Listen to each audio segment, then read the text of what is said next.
Maalala ko nung presidente siya, marami kaming pinauwi na OFWs. Sa totoo lang, ako mismo.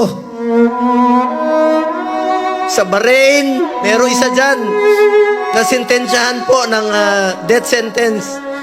Ginawa namin ni Tatay Digong ng paraan, sumulat sa King, sa Saudi.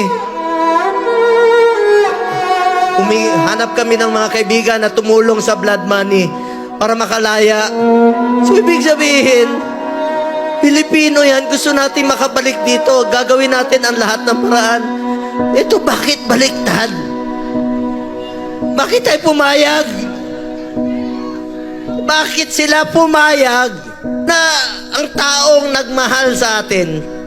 Minahal tayo, pinaglingkuran tayo. Sa totoo lang, ayaw naman yan tumakbo eh.